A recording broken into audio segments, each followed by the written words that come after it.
From the Library of Congress in Washington, D.C.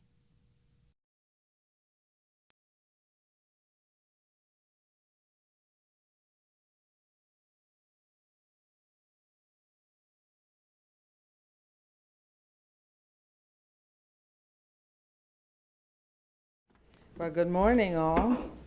It's a nice crowd here. Thank you for coming. And for this session we're having with Dr. Platz on prostate cancer update.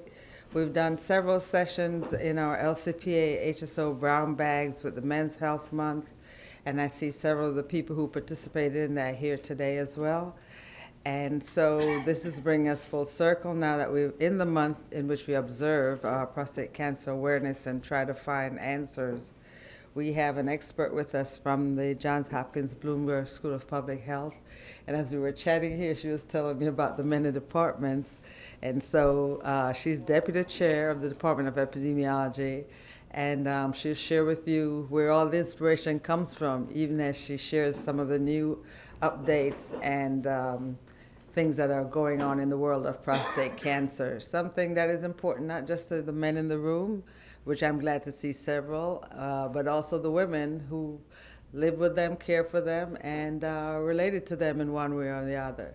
So it is my pleasure as Chief of Health Services to welcome all of you here, and particularly to welcome Dr. Platz and my colleague, Dr. Tomoko Steen from Science and Technology, with whom we're partnering, will introduce Dr. Platz to you. Thank you.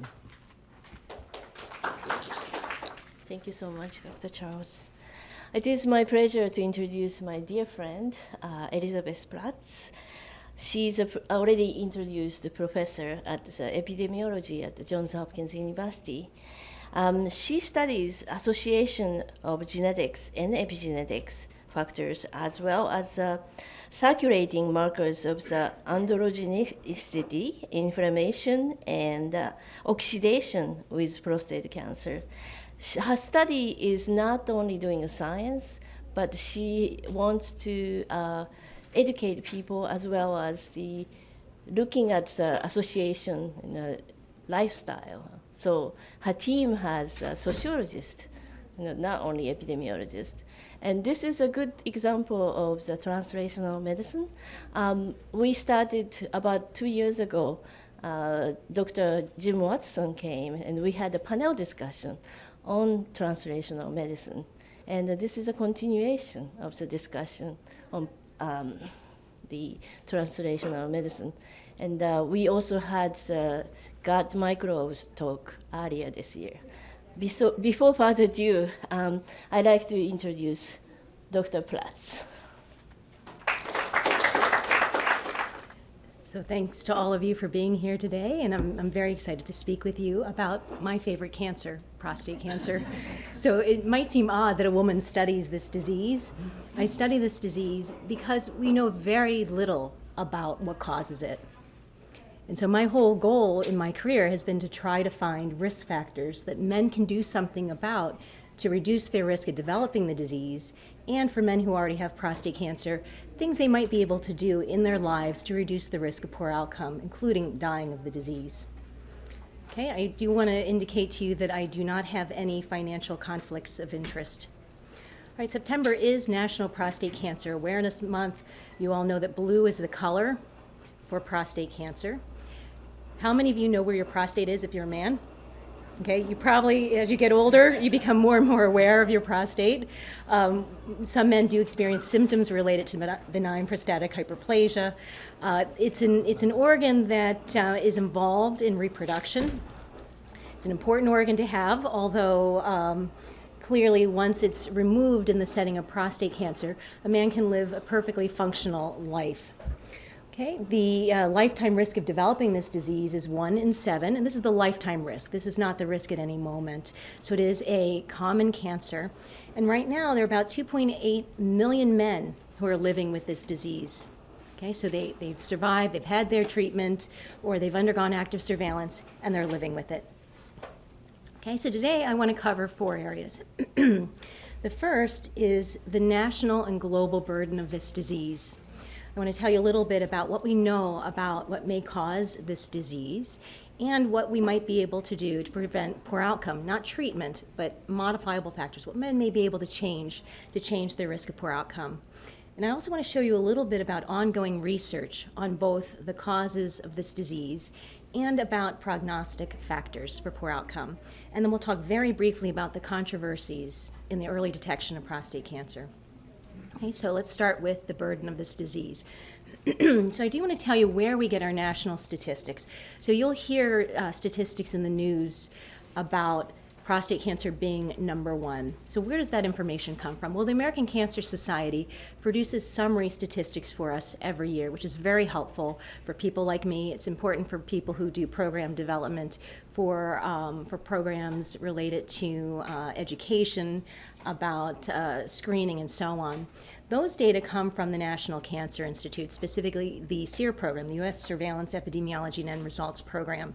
And so we do have in this country a system of surveillance.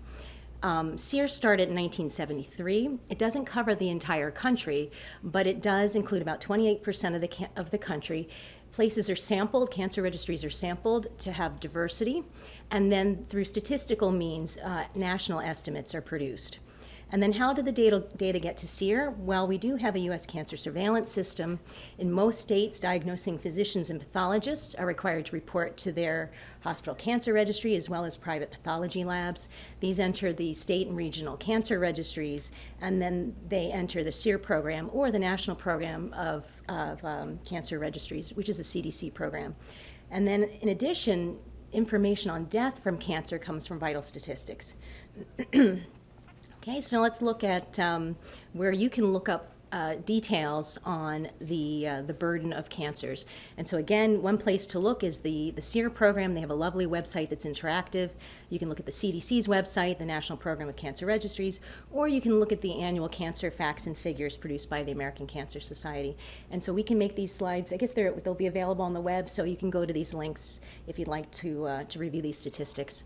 Okay, so new cases in the U.S. So as I mentioned, prostate cancer is the number one diagnosed cancer in U.S. men, okay, aside from non-melanoma skin cancer, which does not get recorded in cancer registries. Okay, this amounts to about more than 220,000 men. This is an estimate for this year, 2015. And for those of you who care about incidence rates, it's about 138 per 100,000 men per year. Okay, let's look at the trends in this cancer over time. So this graph shows 1975 to 2011. Again, these are slides from the American Cancer Society from Cancer Facts and Figures. Here's prostate cancer incidence.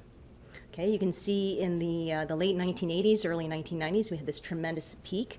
This is due to PSA-based prostate cancer screening. Okay, and then you may know that in 2012, the U.S. Preventive Services Task Force changed the recommendation. So now the recommendation is against prostate cancer screening using the PSA test. And at the end, I'll talk about why they made that decision and why it may be controversial. Okay, I also want to show you the 5-year cancer survival rates. Okay, so for prostate cancer, back in the mid to late 1970s, the rate was about 68%, 5-year survival. And then by the late 1980s, it was up to about 83%. And then today, it's at 100%. And we'll talk about why it's now 100%. And again, the 68% and 83% were before the PSA era. Okay, and for prostate cancer death from prostate cancer is the number 2 cause of cancer death in U.S. men. Just under 30,000 men will die of this disease this year. This is the estimate.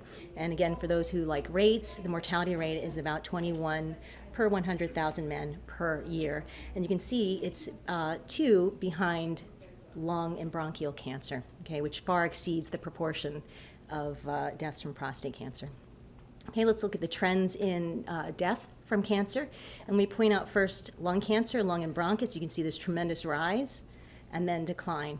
This is related almost fully to smoking, okay, and changes in smoking status over time. This is one of the most impressive cancer-related public health benefits that we have had. Okay, it's very remarkable. Now let's look at prostate cancer. We can see this bump that's concurrent in time with the peak incidence. you would think that screening should reduce mortality. We did have that peak. That's probably due to better attribution of cause of death. Okay, that's probably what's going on there.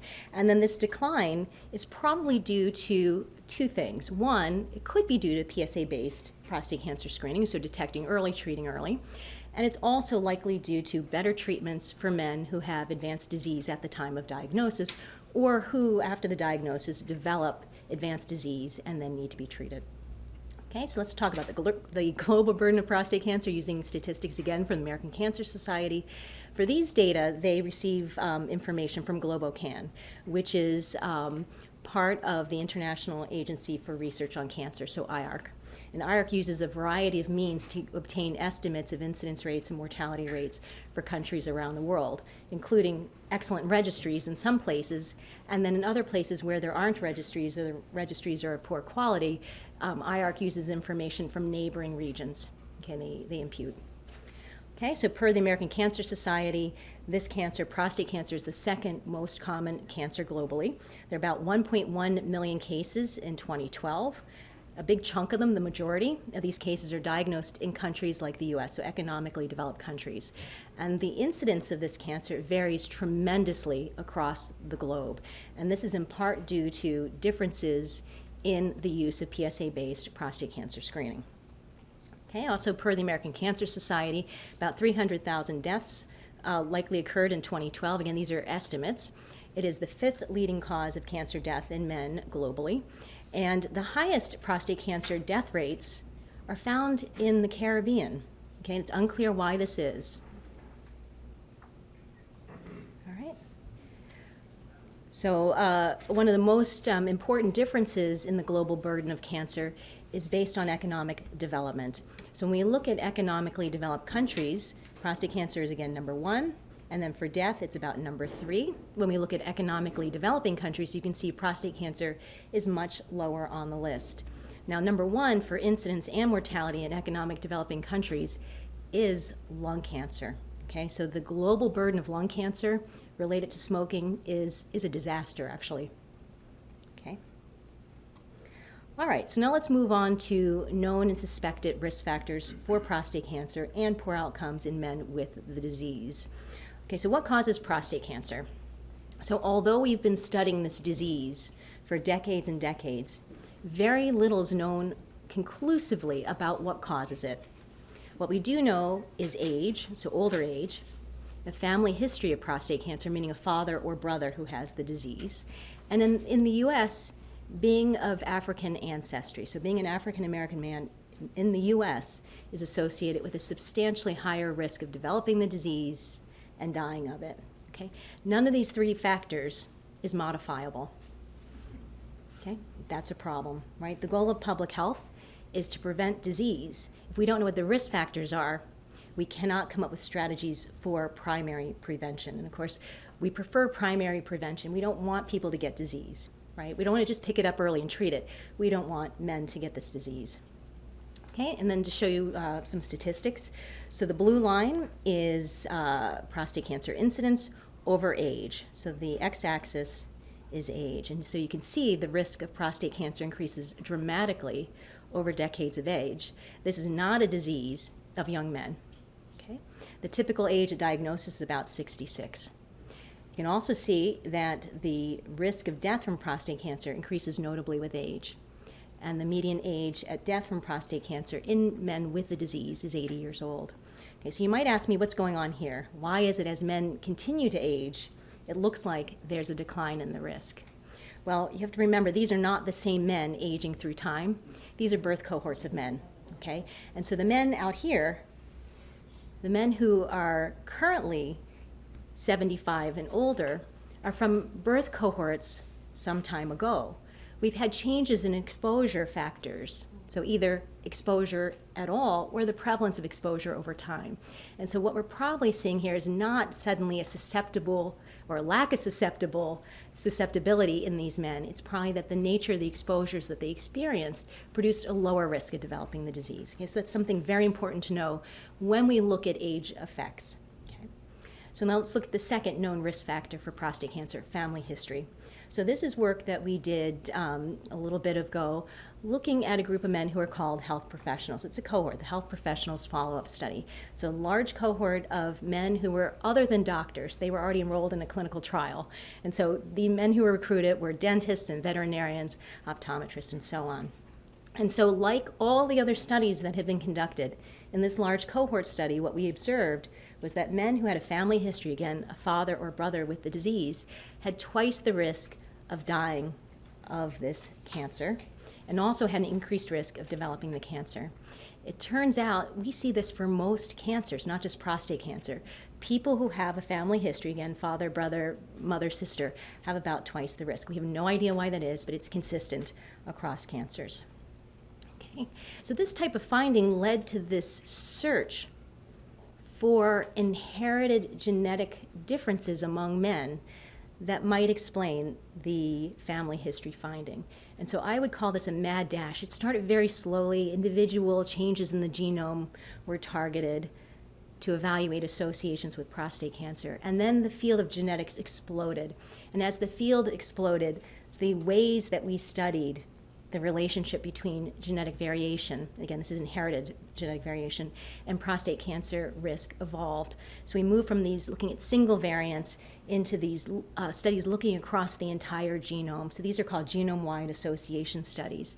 And the news exploded when suddenly multiple places across the genome were found to be associated with prostate cancer. It was one of our first breakthroughs. But as it turns out, the associations are tiny. They're minuscule for any individual SNP, we call it, single nucleotide polymorphism. And most of these polymorphisms weren't even in genes. They're in regions between genes. And so we don't actually know why they're related, even though they've been validated. They've been found over and over in many studies. Okay? You can see this was 2008 that these types of studies, these genome-wide association studies, began to be published.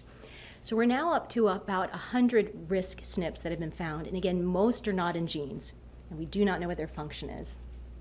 Okay?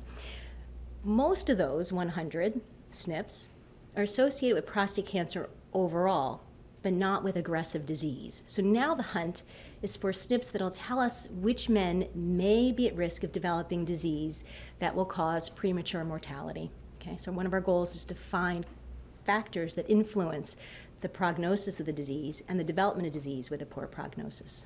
Okay? Another area that's still genetics, instead of looking for common variation across the genome, the field has moved toward looking for rare variants.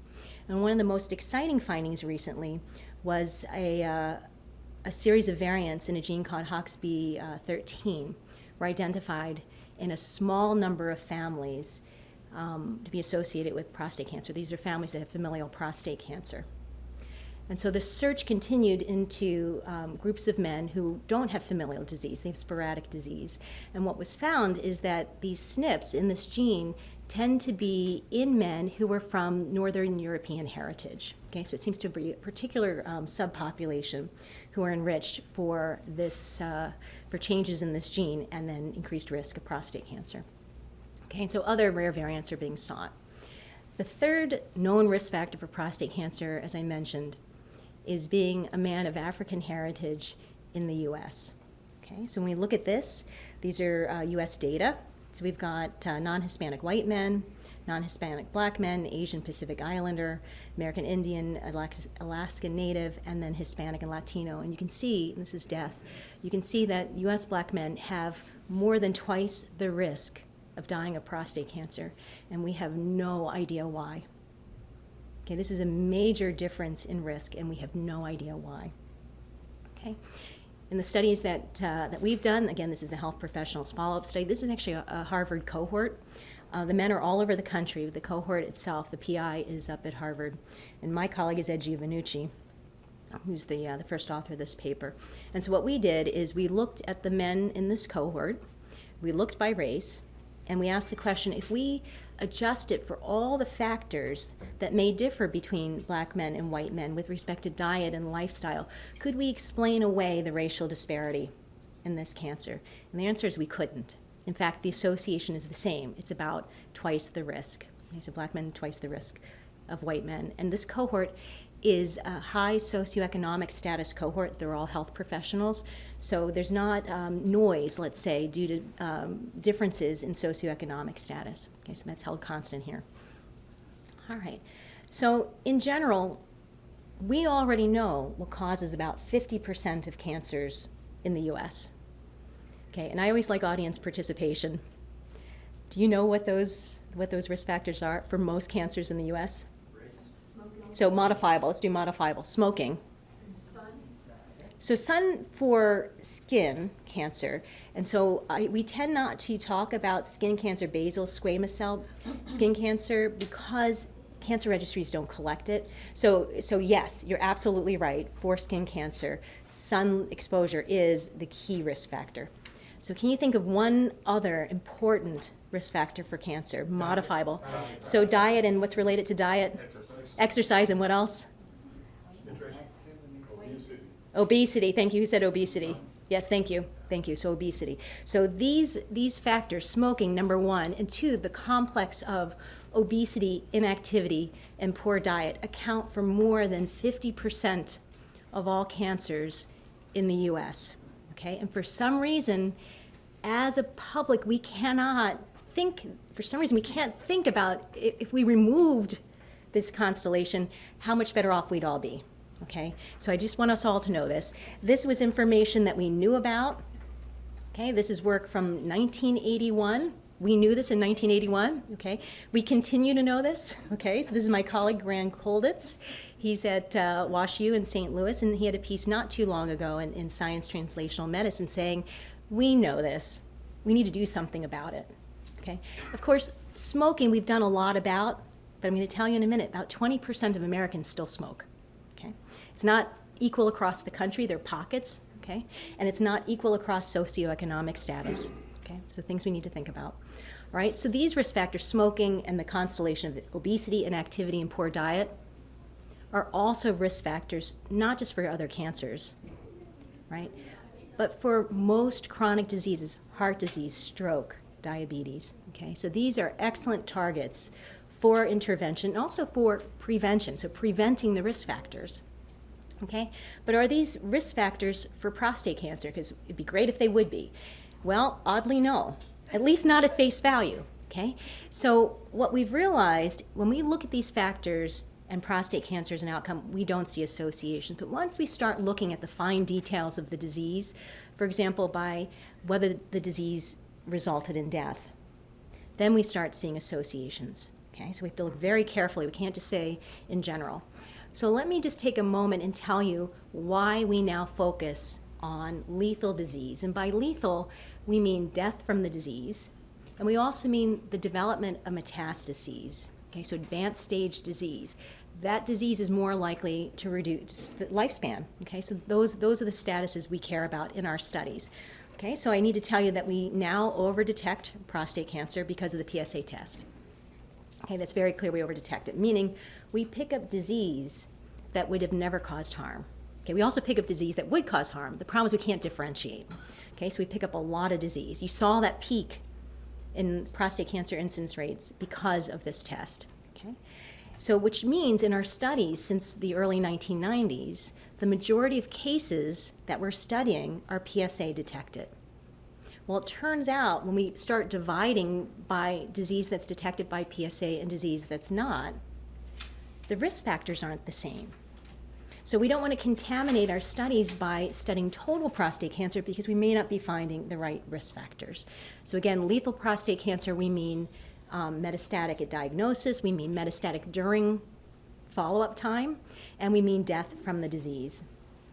And so in our studies now, we have shifted to using lethal as the outcome.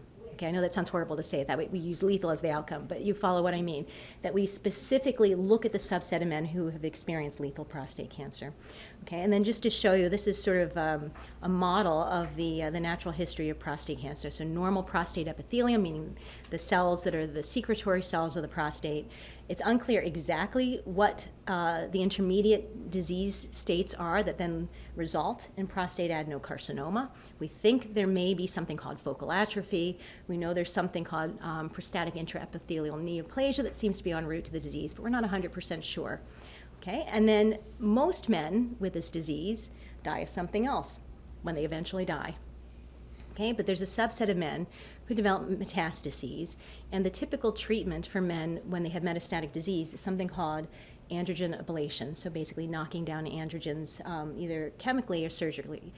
And these men, unfortunately, a subset of them will develop something called hormone refractory disease, and many of those men will go on to die of prostate cancer. And so it's these men that we want to be able to study. We want to find risk factors for this disease and be able to intervene on them.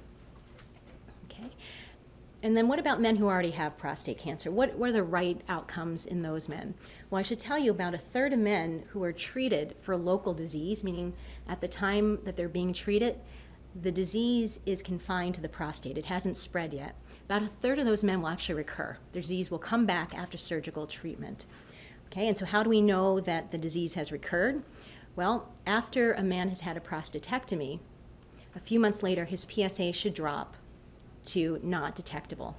The prostate is the source of PSA, so once the prostate is out and enough of time has gone by that the half-life of PSA would, you have to have that clearance, the concentration should be not detectable. Okay, so men who recur, if they have biochemical recurrence, it means their PSA level has gone back up.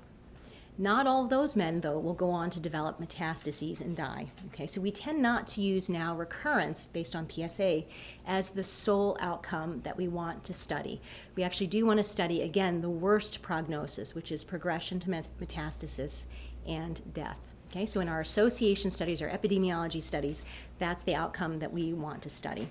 So now for these the next slides, I'm going to only show you, or mostly focus on lethal disease, and then also progression to death from prostate cancer in men with the disease. All right, let's start with cigarette smoking. So we know it's a major risk factor for lung cancer, head and neck cancer, kidney, pancreas, among many other cancers. Is it a risk factor for prostate cancer? And let me show you, I told you, but let me show you, Americans still smoke. So we've got tremendous declines in smoking. This is 1965, immediately after the U.S. Surgeon General's report on smoking and health. People did quit. We can see the tremendous declines. Okay, but we're still about at 20%. And I can tell you in my state, Maryland, how many of you are Marylanders?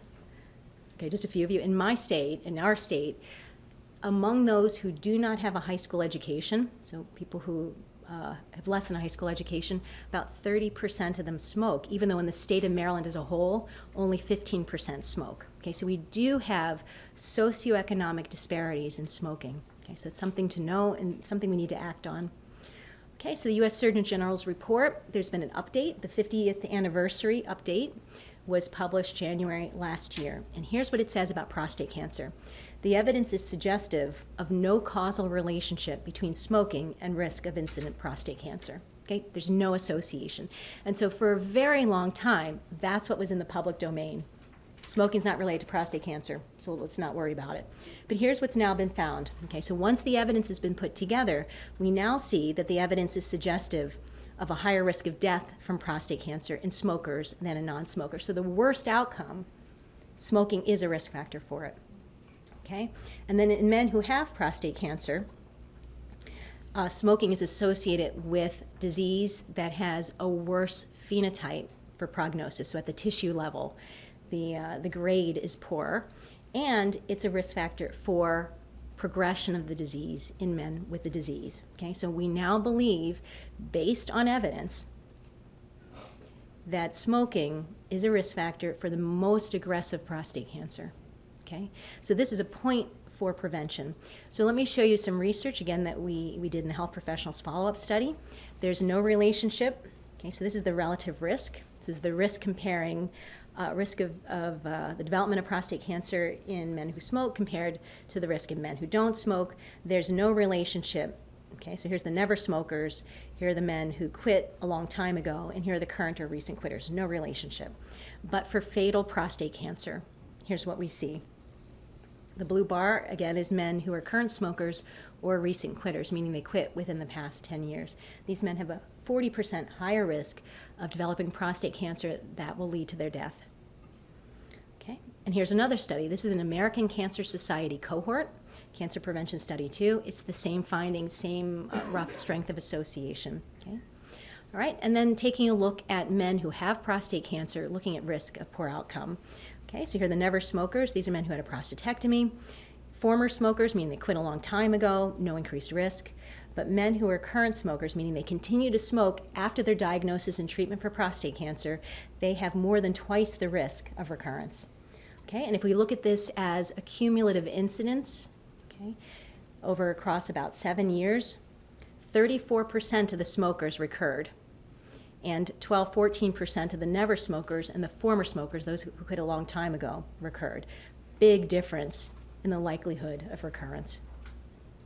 Okay, so public health action. So I'm here to tell you about research, but I'm also here to tell you what we need to do to make a difference. Okay, so what's the public health action?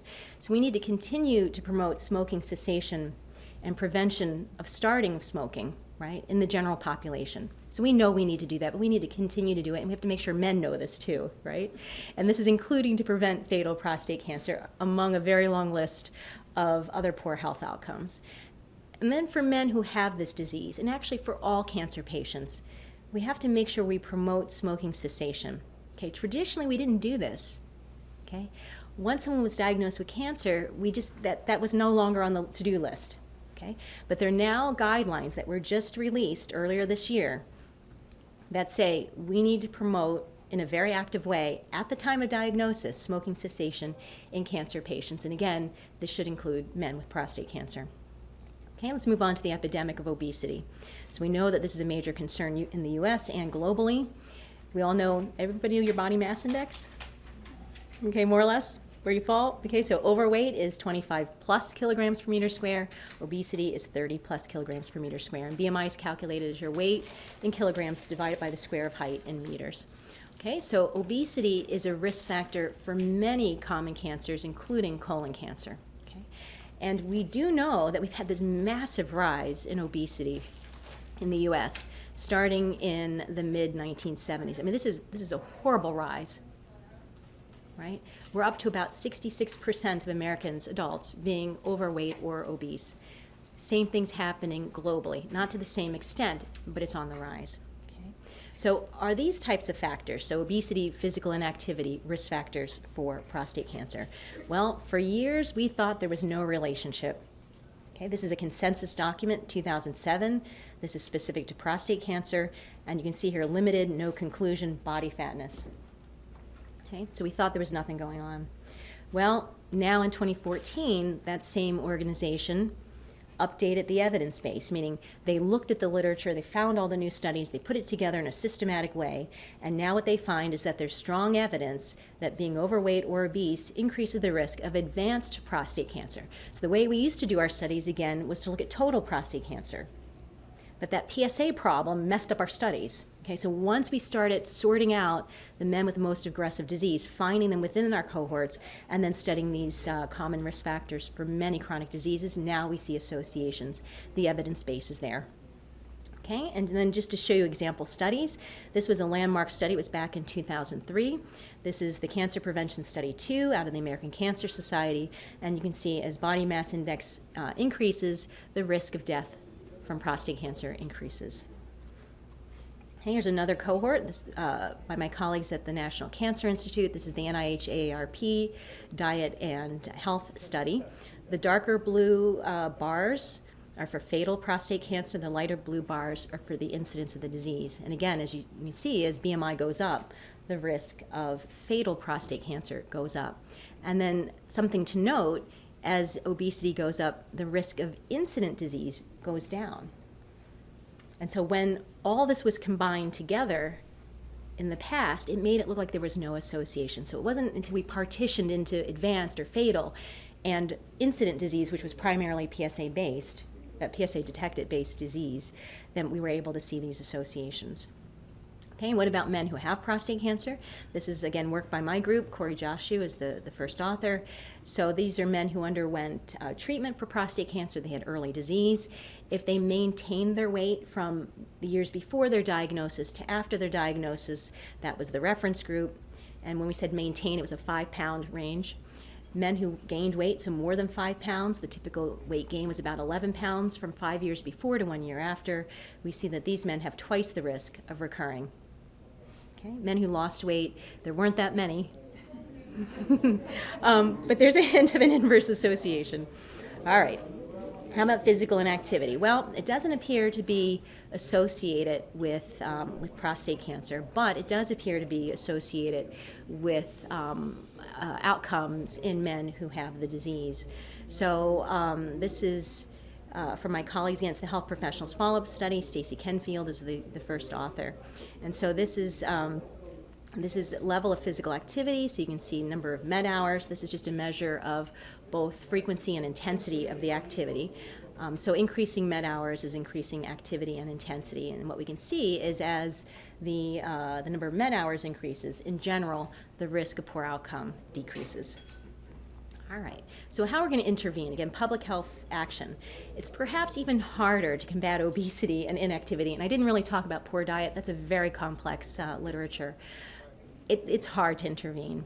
And you know, when we take public health action and we try to do it through policy and laws, it's a tough sell. Right? It's been a tough sell for smoking, but we've done it. We taxed smoking, and we've had tremendous declines in smoking prevalence. You saw what happened in New York City with the attempt at taxation of sugar-sweetened beverages, and it failed because of the pushback. Okay? So maybe we need to go back into the primary care setting. Right? So instead of doing it as big population messages, maybe we need to do it in the primary care setting and have health systems try to deal with this problem. Okay?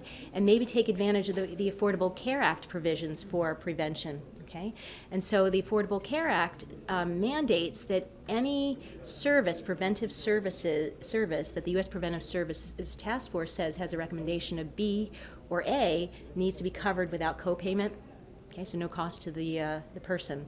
And so there is a recommendation for adults that all adults should be screened for obesity. And if individuals are obese, they should be counseled. Okay. All right, and so what do we need? We need research desperately on weight loss and inactivity for cancer patients. Okay, so we need to know whether changing weight after the diagnosis, increasing activity after the diagnosis, would produce better outcomes in those patients. Okay. And we need to know when to start these interventions. Is it at the time of diagnosis, or is it sometime later, okay, after some survivorship time? Okay. So now let me summarize the risk factors for lethal prostate cancer. So we looked at non-modifiable factors: older age, being African American or having African ancestry, and family history. For genetics, we now know there are about 100 risk alleles associated with prostate cancer, although I should point out this is not for lethal disease, this is for total prostate cancer. And there's a search for SNPs for lethal disease. And then modifiable factors, most that have been found, these few that I showed you, are primarily for lethal or fatal disease. And again, smoking, obesity, and inactivity. And I highlight obesity because it's going to be so hard to intervene on it. We have to figure out what to do. All right, so now let me give you examples of the research that's being done on risk factors and also prognostic tools. And I'm going to show you work from my own group. So what do I study? So I'm going to give you two examples for prostate cancer. One is a cause and one is a prognostic marker: inflammation and telomere length. And then I'm going to show you telomere length as a risk factor for prostate cancer, looking at obesity as it influences telomere length. Okay? And then I also want to point out something that Tomoko alluded to, which is translational research is critical, and that's what we're trying to do. Translational research is best done by bringing multiple disciplines together. And so here's part of our team. So we're basic clinical and population scientists working together. So Angela DiMarzo, a pathologist; Alan Meeker, a cancer biologist, and more specifically a telomere biologist; me, an epidemiologist; my colleague Vasan Yagna-Subramanian, who's a cancer biologist; and Bill Nelson, who's a medical oncologist and also a cancer biologist. And we all come together to do our research. Okay, so let me start with inflammation. So what we hypothesize is that chronic or recurrent inflammation in the prostate itself, so not systemic, but actually in the prostate, increases the risk of the development of prostate cancer. And we made this hypothesis based on other cancers. We know that inflammation can serve as both an initiator and a promoter of cancer. Okay, so think about H. pylori and stomach cancer. Okay, so it's a bacterium that increases inflammation of the stomach mucosum. It's known to be a risk factor and a cause of stomach cancer. Okay, if this hypothesis is true for prostate cancer, we would expect that inflammation would be incredibly common in the prostate because prostate cancer is so common. All right, so do we know whether or not inflammation is common in the prostate? Well, we do know that based on studies where tissue was removed for indication. So tissue removed when men have benign prostatic hyperplasia, tissue removed at the time of biopsy if a man has an elevated PSA, and tissue removed at the time of surgery for prostate cancer. But what we don't know is in men without indication whether inflammation is common in the prostate, because all of these states tend to be related to PSA level, and it turns out that inflammation increases PSA. Okay, so it's sort of circular. So what we needed was a place where we could look where men don't have an indication for biopsy, and we'd be able to get an unbiased estimate of inflammation in the prostate. Well, it turns out there was a big trial conducted called the Prostate Cancer Prevention Trial. It tested the drug finasteride, which inhibits the enzyme that catalyzes the conversion of the male hormone testosterone to another male hormone, dihydrotestosterone. And in that trial, they biopsied the men at the end, irrespective of whether they had an elevated PSA, irrespective if they had an abnormal digital rectal exam. And so we were able to collaborate with the investigators on this trial to use that biopsy tissue. The majority of the men at the end of the trial did not have indication for biopsy. They were just biopsied as part of the trial. Okay, so here are the results of that study that we did. Okay, first thing to note is that 78% of the controls, meaning men who were not diagnosed with prostate cancer in the trial, had at least one biopsy core with inflammation. About 6 to 10 were taken. We sampled 3 per man. So men who had at least one of those 3 with inflammation in it. That was our measure. Okay, and 78% of the controls had inflammation in at least one core. Okay, so it turns out inflammation is incredibly common in the prostate. It probably needs to be there. You probably need inflammatory cells to clear any type of agent like E. coli that might enter the prostate. The prostate's actually open to the outside environment. And if you process, it's open to the outside environment. So you need immune cells present to be able to clear those types of agents. Does that make sense? Okay, and then something else to note is the prevalence of inflammation in the cases. So total prostate cancer, about 86% had one or more core with inflammation, and high-grade disease, which again is a prognostic marker, about 88%. Okay? And then if we looked at the association between having at least one biopsy core with inflammation and the risk of prostate cancer, we found about an 80% increased risk for men who had at least one core positive, and an even higher risk, so it's about twice the risk, for men who had at least one core, and the outcome here was high-grade disease. Okay. So again, these were end-of-study biopsies. We actually measured inflammation in those biopsies that were used to rule in or out the diagnosis of prostate cancer. Okay. So what that means is our study was not temporally correct. So we didn't have biopsies from men who and then follow them forward for the development of prostate cancer, because not a lot of men would volunteer for a study like that, where you like 100,000 men, say we're going to biopsy your prostate and then follow forward in time. So the study we did was not prospective. It's not temporally correct. But turns out, through collaboration, we were able to link the prostate cancer prevention trial with another trial conducted by the same cooperative group. That next trial was called SELECT. Some of the men in the PCPT participated in SELECT, which means their end-of-study biopsies became the baseline biopsy for that next trial. Therefore, we were able to conduct a prospective cohort study of inflammation in the etiology of prostate cancer.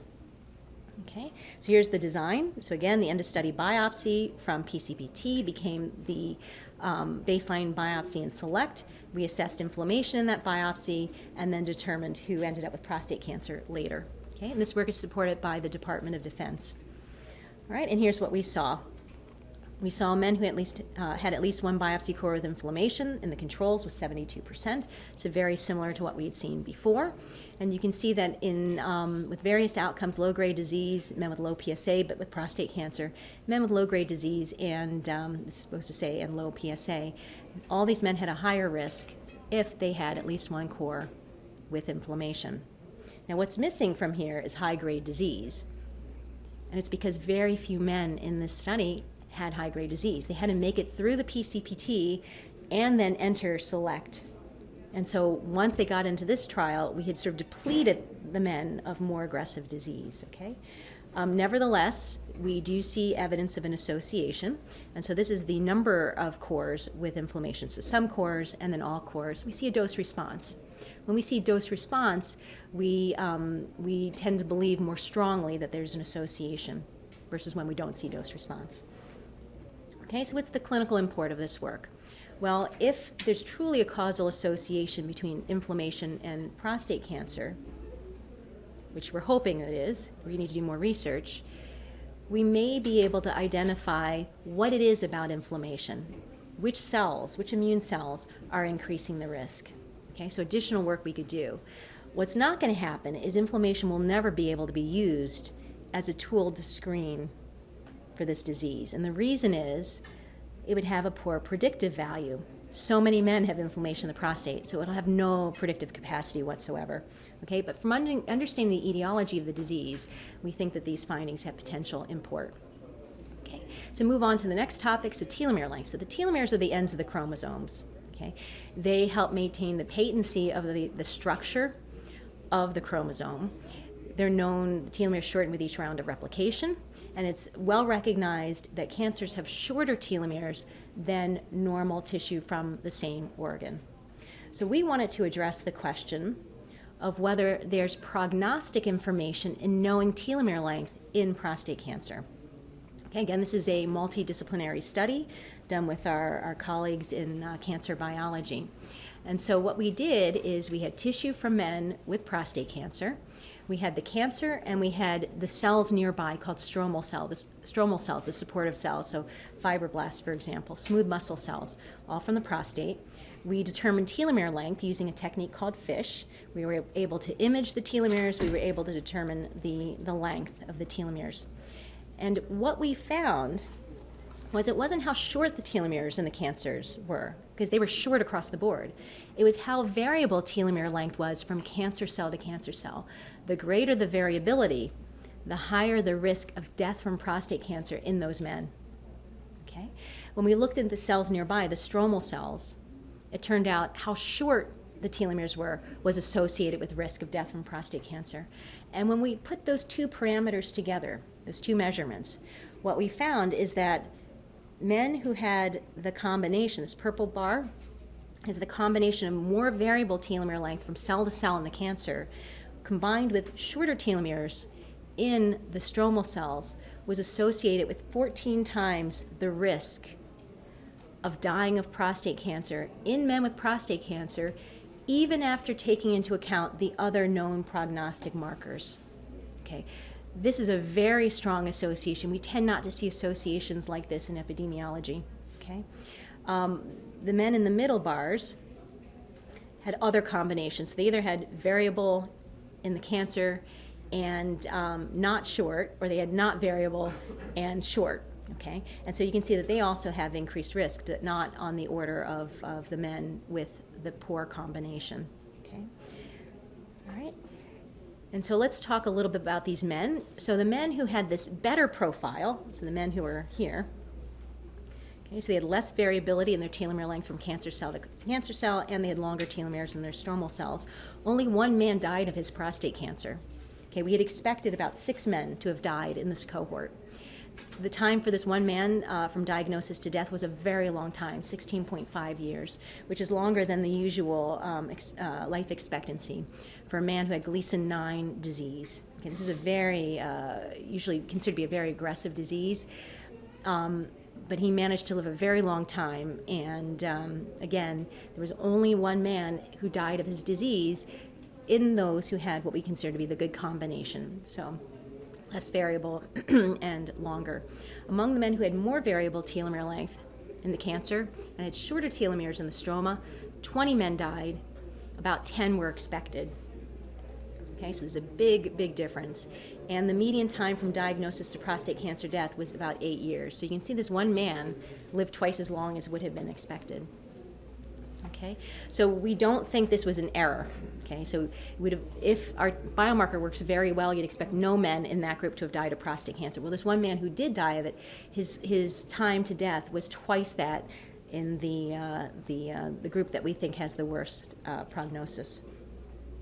All right, so now let's tie together the findings that I just showed you for telomere length with some of the modifiable factors. And so this is work done in collaboration with Corey Joshu. She's an assistant professor in our department, and this work was supported, her specific work was supported by the Prostate Cancer Foundation.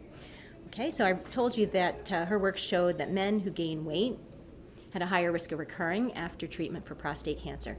So what she wanted to do was to look at obesity in relation to telomere length. We didn't want to look in the cancer because the cancer we know because of its higher proliferation rate and just greater damage that goes on in cancer cells. It didn't make sense to look at obesity and telomere length in the cancers.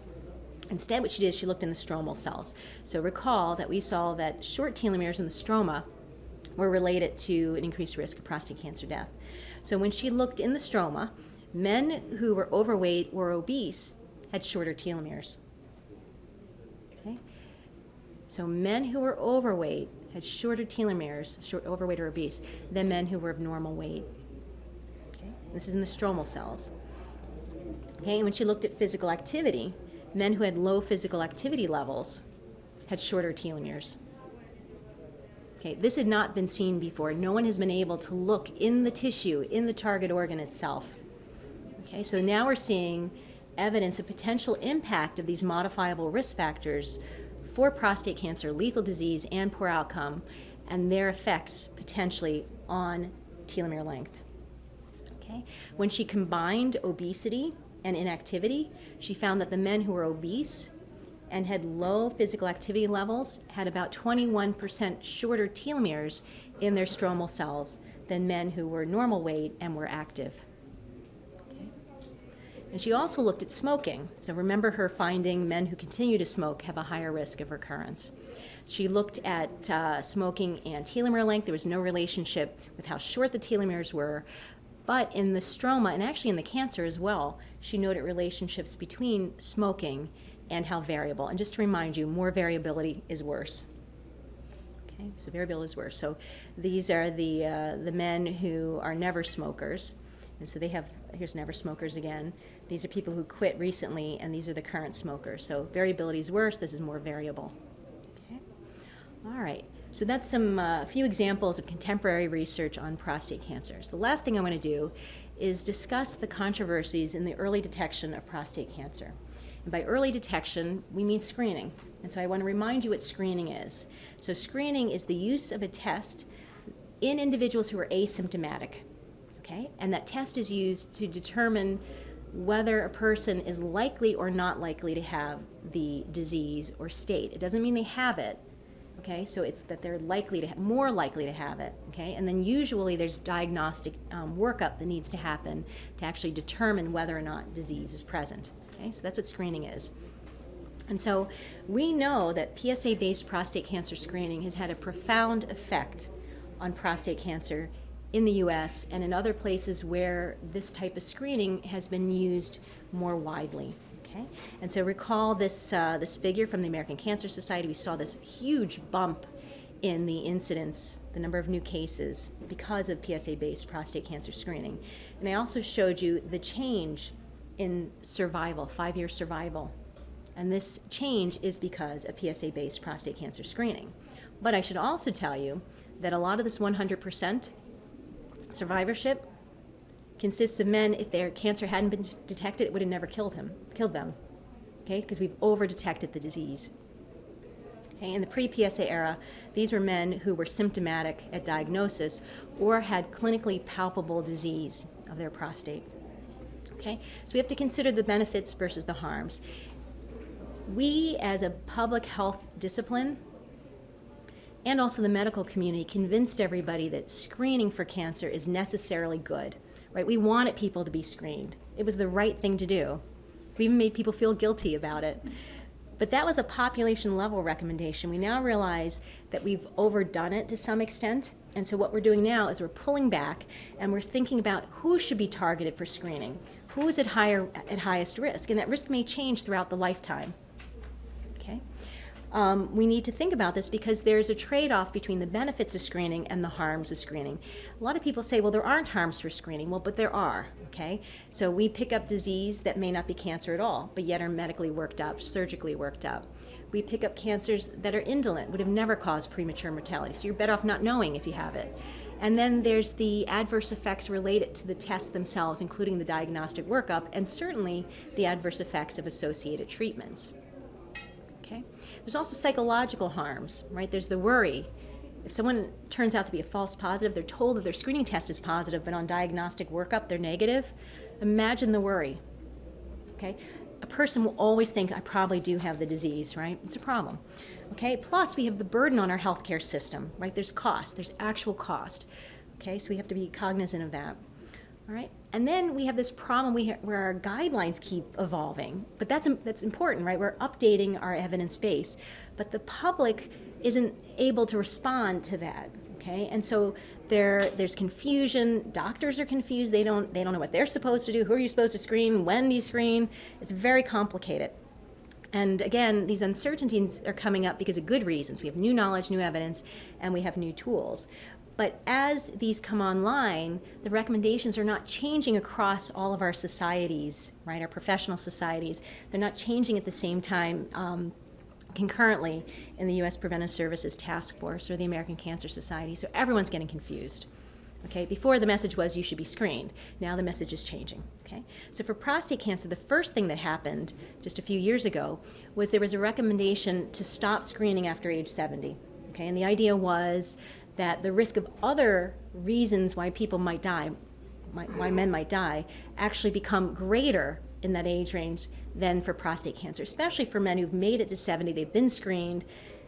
The prior probability of later having prostate cancer, if you've been negative on those screens multiple times, is low. And so the idea was just stop screening. But then the most recent change, again 2012, was to not screen at all using a PSA-based approach. Okay, so here's the U.S. Preventive Services Task Force website. Here's the recommendation. Okay, they gave it a grade of D. And basically what they did is they looked at the evidence base. There were two large trials that were published. One was done in Europe, one was done in the US. The study in Europe was done on a background of populations that did not have a history of routine screening. The use of the test did result in reduced prostate cancer mortality, but at the expense of over-detection. They're very clear on their paper. They say that over 1,400 men would need to be screened, and 48 additional cases of prostate cancer would need to be treated to prevent one death. Okay? So a lot of men would need to be medicalized to be able to prevent one death. Okay? In the US study, it was done on a background of PSA-based prostate cancer screening, and the prevalence of that uptake increased during the trial. So by the end of the trial, they did not find a relationship between PSA and reduction in mortality. Okay? So we already have a background. So these studies are not inconsistent with each other, even though when it got into the news, they were called inconsistent. It's the nature of what population was included in the two studies. Okay, so based on this evidence base, the U.S. Preventive Services Task Force found good evidence that PSA screening can detect early-stage prostate cancer. So the test does pick up the disease, but there's mixed and inconclusive evidence that early detection improves health outcomes. Okay, and they go on to talk about the harms associated with screening. So at the end, they concluded that the evidence is insufficient to determine whether the benefits outweigh the harms for a screened population. Of course, men got very upset. Okay, so we had told everybody go be screened, and then suddenly we're going, no, don't be screened. Okay, and so we saw letters. We heard. I had a man stop me in a hotel hallway once. I was there to give a talk, and I was in a hotel, and the man stopped me. And he said, "I'm a survivor. You can't let this happen." Right, and so the message that a lot of men who were survivors was that, but it saved me. Right, I was screened. I had prostate cancer. I was treated. I'm alive. It saved me. Okay, well, I am sympathetic to this, but we lack the counterfactual state. We don't know what would have happened to this man had he not been screened. Okay, undoubtedly, some men are saved. That decline in prostate cancer mortality that we showed you, no doubt, is in part due to prostate cancer screening. The problem is we pick up disease we shouldn't be picking up. We do not have a tool that at this time will specifically identify the cases that are likely to result in premature mortality. Okay. We do have differences in guidelines. The American Cancer Society guidelines say in men at average risk, screening should start at age 50 plus, DRE coupled with PSA, and it should be based on informed decision making between the individual and the healthcare provider. The man's own values need to come into play, his other health characteristics need to come into play. Okay, in that decision, it's a joint decision between that patient and his provider. Okay. The AUA, based on the European trial, has a series of guidelines. They recommend that screening could occur for men 55 to 69 years old, and again, this would be in a shared decision-making setting. Okay. So I do want to remind you that under the Affordable Care Act, there are certain preventive services that are covered without cost sharing. You'll notice that PSA-based prostate cancer screening is not here, but others are, so colorectal cancer screening, mammography, and there's age ranges and timing that are here. Okay. All right, so what do we need urgently, given the burden of this disease, given that men do die of this disease? We need to figure out strategies to improve the benefits versus the harms in the screening that we do. And so we need new algorithms for use of our current technology. So who should we screen, which men, when, how often, and so on. So that's an active area of research. And we need new screening tests altogether, whether they're blood-based or maybe even better based on imaging. Okay, so all of this is under active study. Okay, so I hope that I've met the objectives of talking with you today. We described the burden of this disease. We talked about known and suspected risk factors for the disease and including outcomes. It gave you examples of ongoing research, and we discussed the controversies in the early detection of prostate cancer. And I just want to point out major knowledge gaps where we need to put lots of attention. Why do African American men have a higher risk of prostate cancer, especially disease that kills? Are there additional modifiable factors for lethal disease and poor outcome in men with the disease that we can intervene on? And what is the optimal prostate cancer screening approach? Okay, going forward, make sure we emphasize as risk factors, not just for prostate cancer, but cancer in general, smoking, obesity, inactivity, poor diet. Doing so is going to de-silo our diseases, right? So we tend to say, oh, cardiovascular disease over there, diabetes is here, cancer's here. Well, these are all the same risk factors. We have to de-silo and get the most bang for our public health dollars. It avoids duplication of efforts and expenses, creates a seamless model for public health promotion. Okay? And we want to de-emphasize controversial factors and quick fixes like magic pills. Okay? We have to be active. We have to maintain our weight, right? We've got to quit smoking or not start. Those are the things we should work on. And I'd like to acknowledge all of my collaborators from both Johns Hopkins, from Harvard. I've had a ton of trainees over the years who've contributed to this work. I also want to thank the PCPT investigators who have provided a great setting for us to do our work. And then here's our school. We're celebrating our 100th anniversary this year. Here are my close colleagues, Dr. DeMarzo, Dr. Meeker, Dr. Joshu. And here's some of the team members in my office one day, and we just got a shot of us all.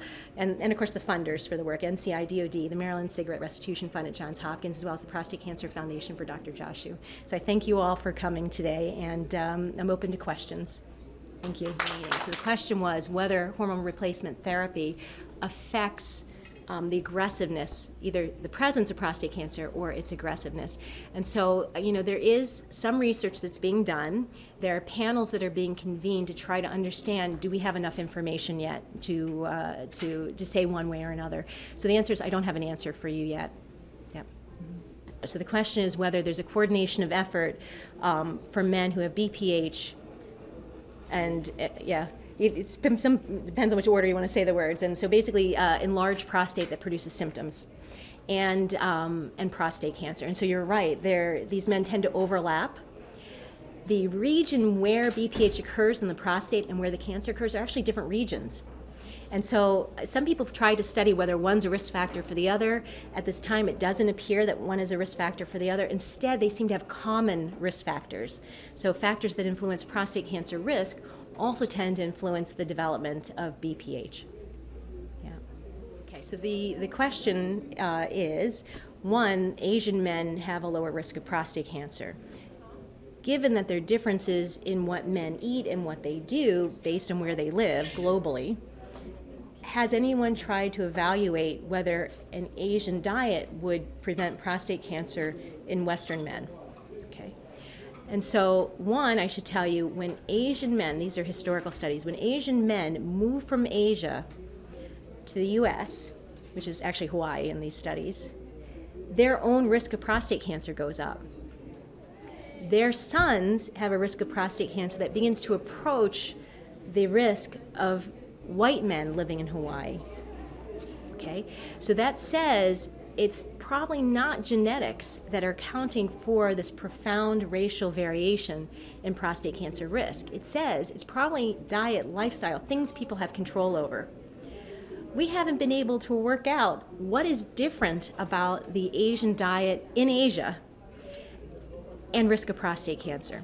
So we have not done major trials of Asian-style diet and other factors, but we've tried to isolate individual factors in cohort studies, so prospective studies, not trials, but observational studies.